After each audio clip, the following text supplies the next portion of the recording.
Good afternoon from Hawaii. Thank you for tuning in to another episode of Keep Going Podcast. Today, I want to give a warm welcome to Britney Mroczkowski and Reggie Reed, our co-host down in St. Petersburg, Florida. Guys, thanks for coming through. Reggie, I appreciate all the work you put in, my man. Britney, welcome. So, Britney, how's your 2020 going? It has been going. It's definitely been a roller coaster, I would say. A lot of highs and a lot of lows, but I think we're going to end it on a good note.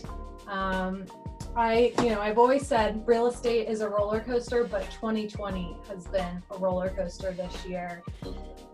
And I'm sure you've been seeing that as well. Oh, yeah. Yeah, it's kind of crazy, but a lot of good highlights. Reggie and I were both named this year 40 under 40, and that's how we first got connected in Tampa. So that honestly was just such a blessing and really kind of gave me some hope for the rest of the year. I work in real estate and things went completely, stopped, and all deals were off, and every construction at some of our projects stopped, and it was, not good for a while. And now we're back under construction. I'm working full time again and really working hard. So things are looking up for 2020. Woo. Finally. Congratulations to both of you, by the way, for the 40 under 40. It's a huge deal to be recognized, but definitely in our community, Tampa, St. Petersburg range, that's dope. So keep going. Thank you. So Brittany, behind you, your virtual background, is that one of the projects you have going on for 2020? Yes, it is. So I'm based in Tampa. Our company, BTI Partners, is actually Fort Lauderdale based, but I'm born and raised in Tampa and live and work here. And we are developing Westshore Marina District, which is a 52-acre mixed-use community on the water in South Tampa. I handle all retail and commercial development for the company. So behind me is my baby, which is called Marina Landings.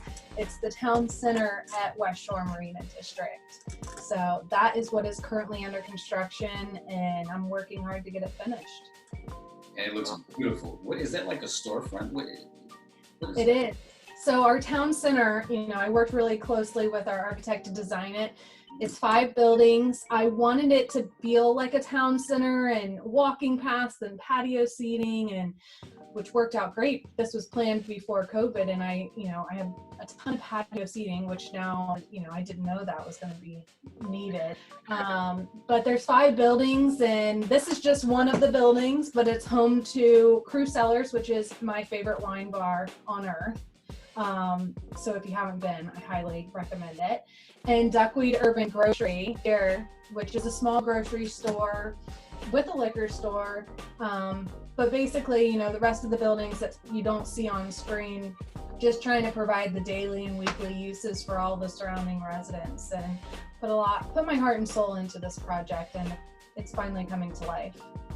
I bet. I mean, if that's your favorite wine bar, and it sounds like your heart and soul right there.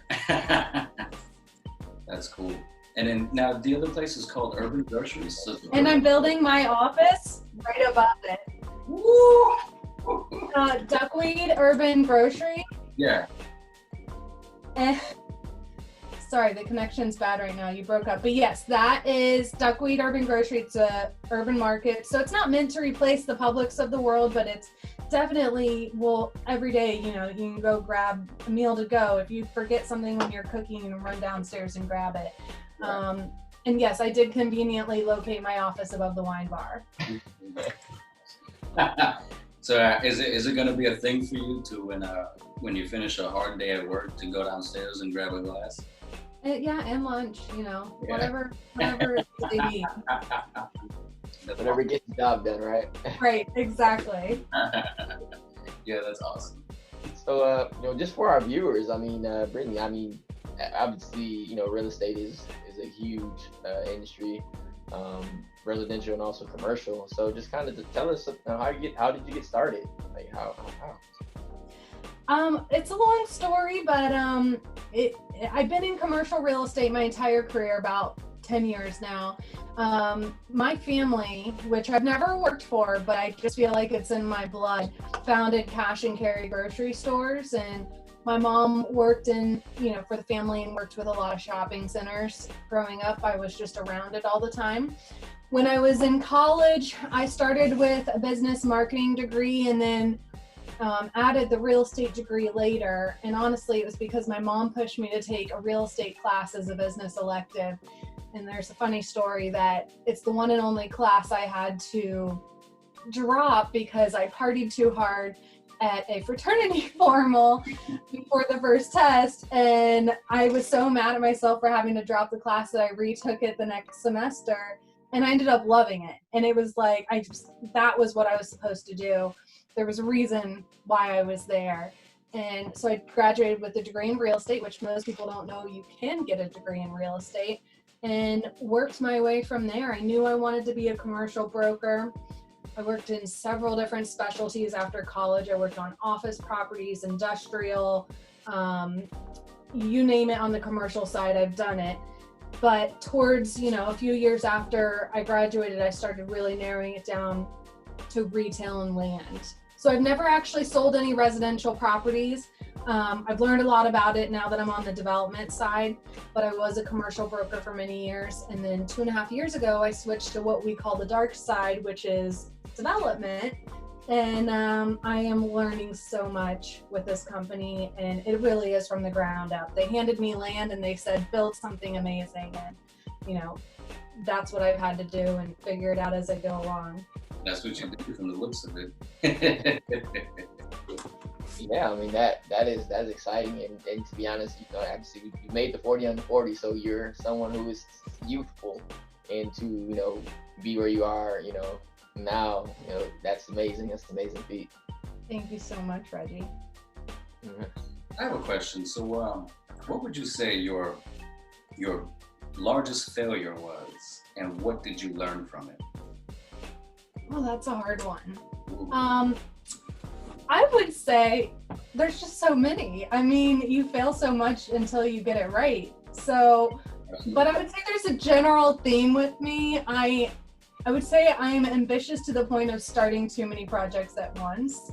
And it's not just one single thing, but one single failure. But I guess my latest would be I'm currently remodeling my house by myself, and I have so many unfinished projects. I haven't had a working kitchen in a month, and it has been, it's just a disaster because I'm working on the outside, the inside, and I probably need to prioritize that and get, the living situation figured out.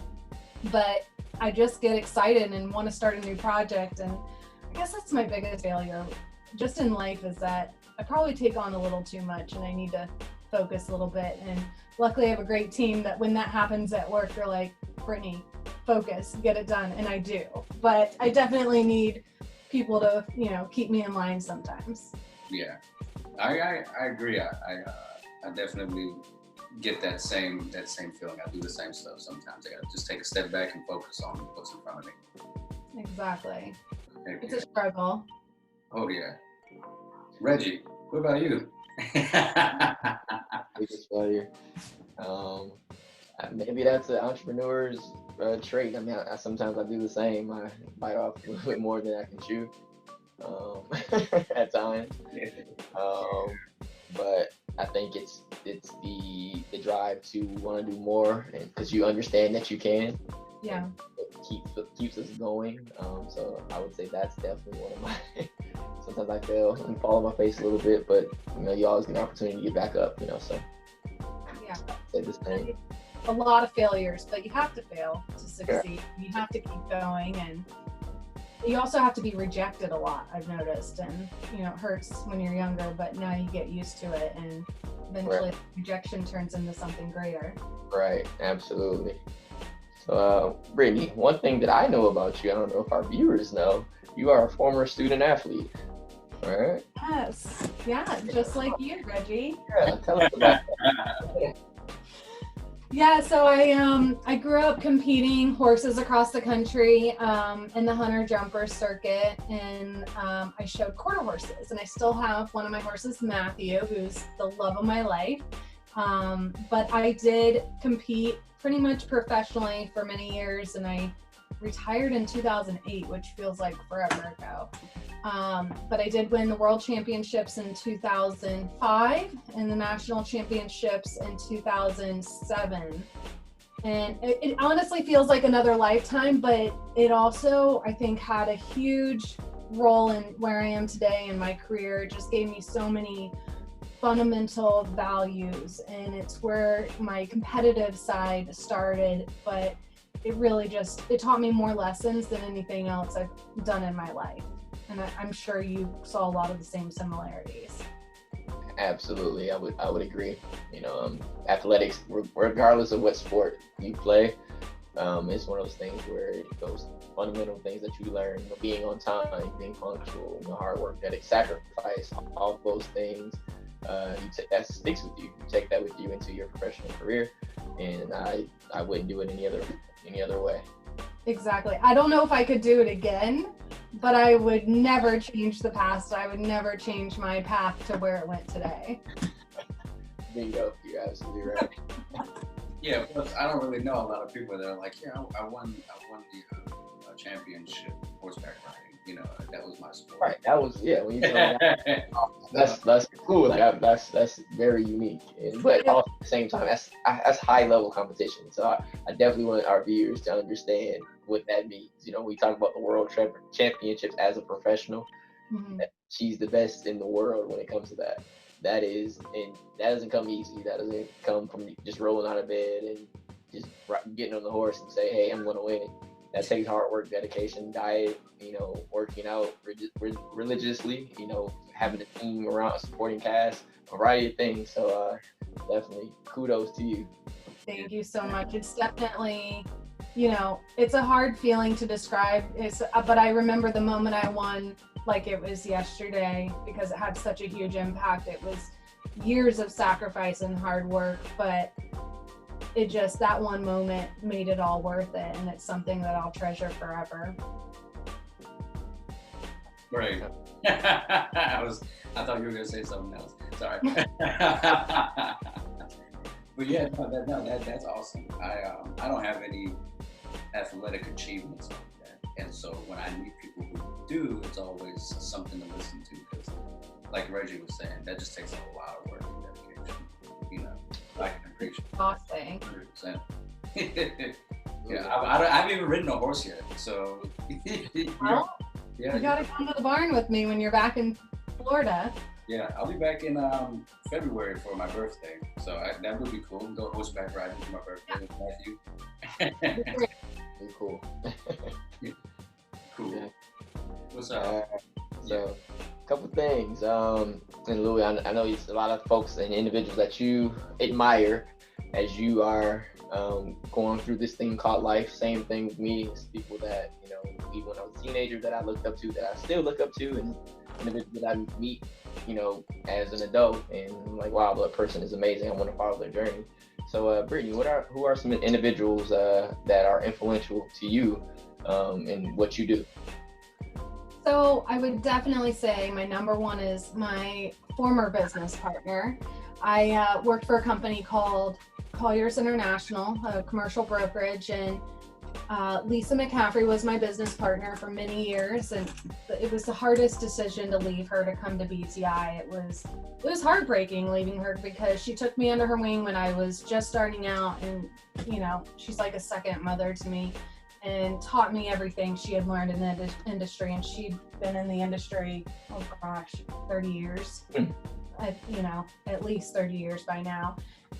But she is an inspiration to me and really gave me the foundation to everything I needed to know for this field and to grow from there. And I really hope that one day I can mentor someone the way she mentored me and give that, forward that on to somebody else. But I, 2.5 years ago when BTI reached out to me to come start this retail department at the company, it was a really, really hard decision to leave her, but she understood, and I still learn from her, and she's just an amazing person, a beautiful person, and her knowledge is just incredible in the shopping center world.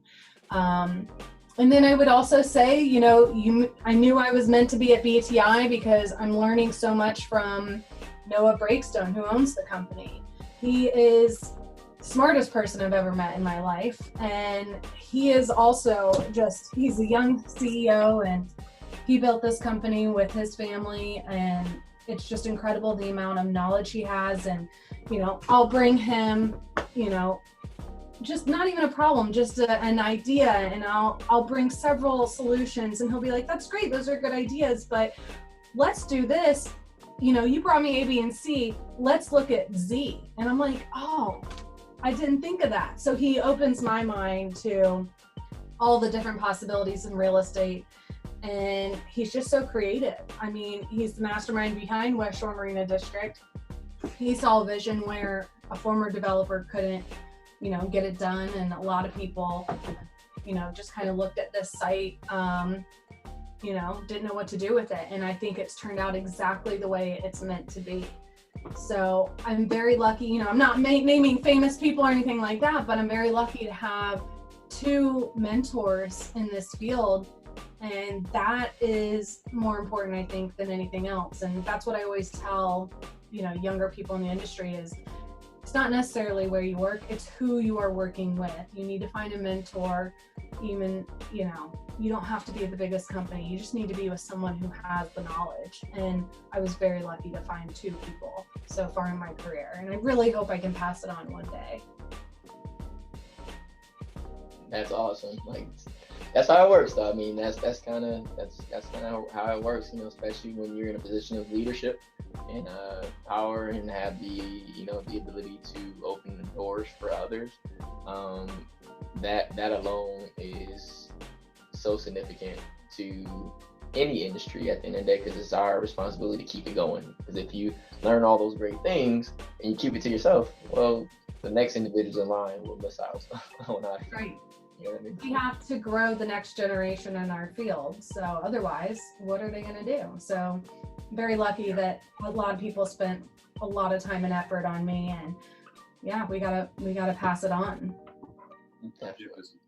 So it's good that you seek that, you embrace it, especially in dealing with business like you're doing. That's you gotta know something. You gotta find out something. You're never gonna know it all, which kind of leads to the next question.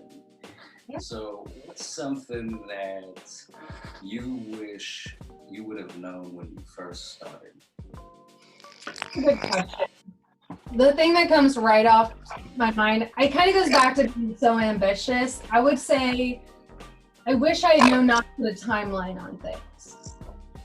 So when you graduate or when you're starting your career, whatever you're doing,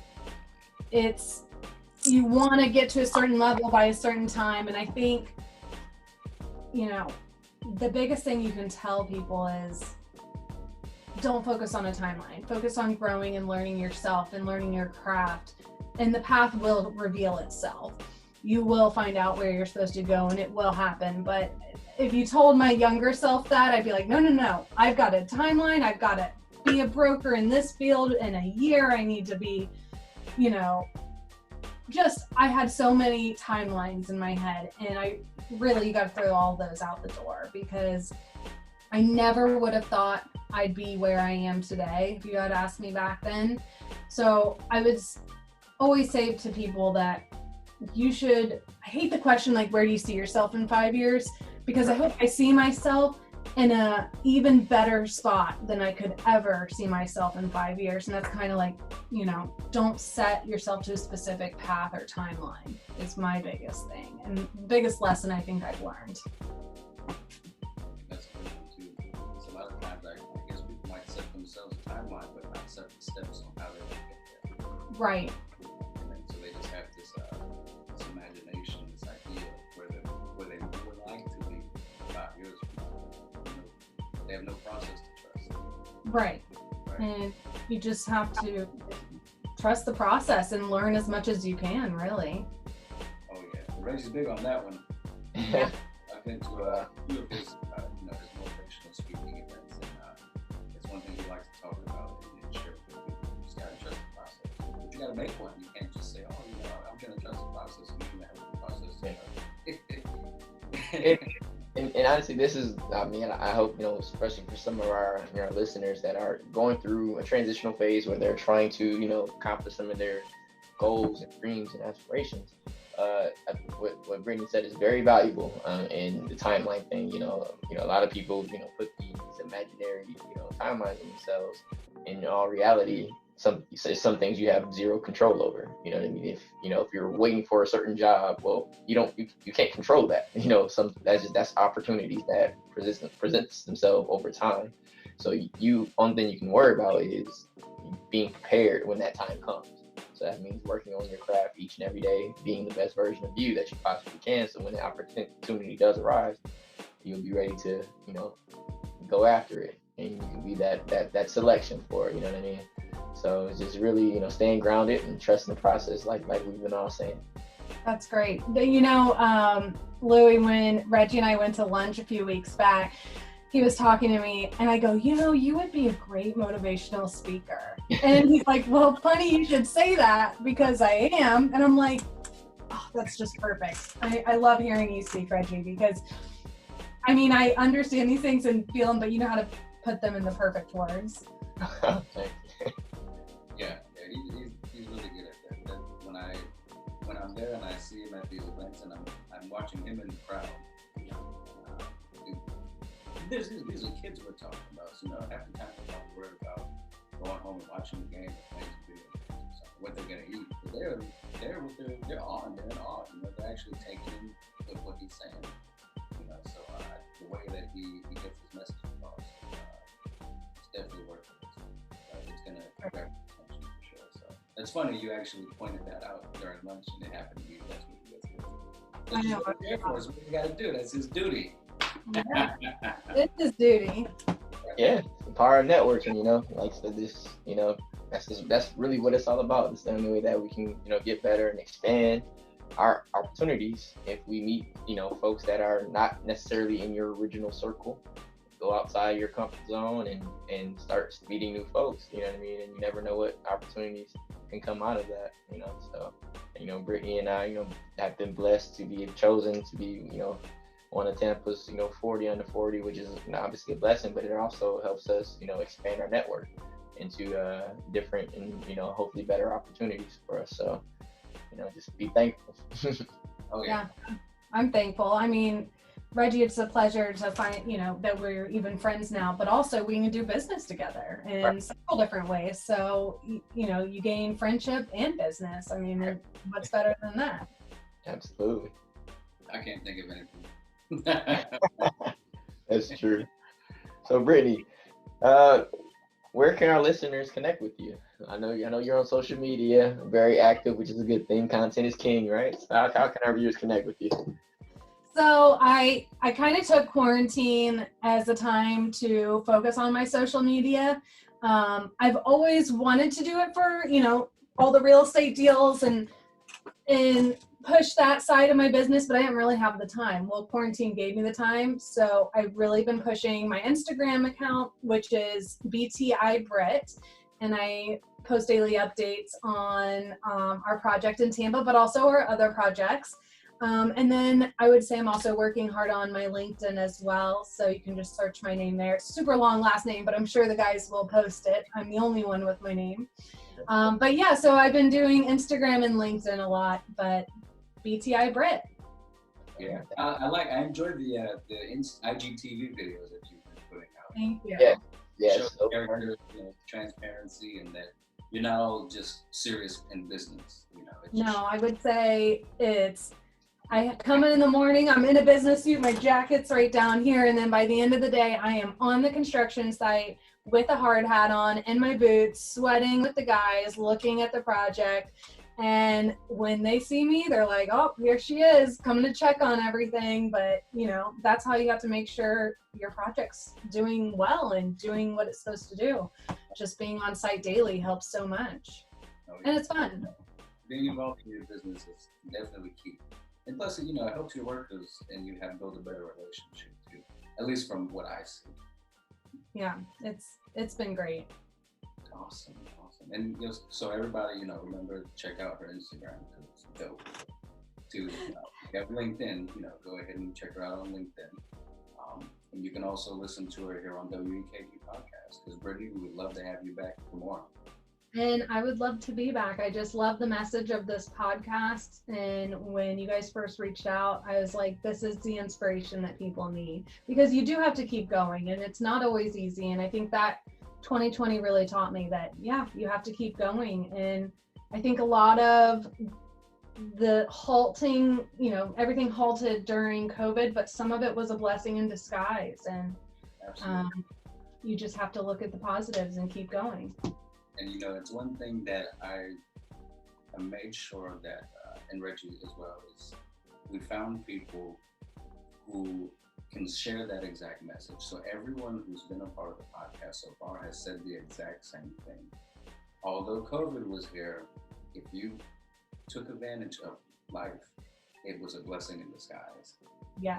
And, so thanks for sharing that, because it's one thing to hear it from us, what we want you to hear, but it's one thing to hear it from the people who we want to be heard. So, thank you. And I'm great. I'm thankful for you coming through. God bless everybody on here. Reggie, thanks for setting it up. And, Brittany, looking forward to having you on another episode. Thanks again. Thanks for having me. It's been fun, and I can't wait for the next one. Awesome. Sweet. Well, I'm in Hawaii, and so I'm going to leave you guys with a mahalo, which is a goodbye. And I hope you guys enjoy the rest of your evening down there. I know it's about almost 7 o'clock now. Yep. So go get some wine or whatever you got to drink. Have one for me and enjoy your evening. Thanks so much. Oh, yeah. Okay. All right, Reggie. I'll talk to you soon, brother. Everybody have a good night. Yes, have a good one.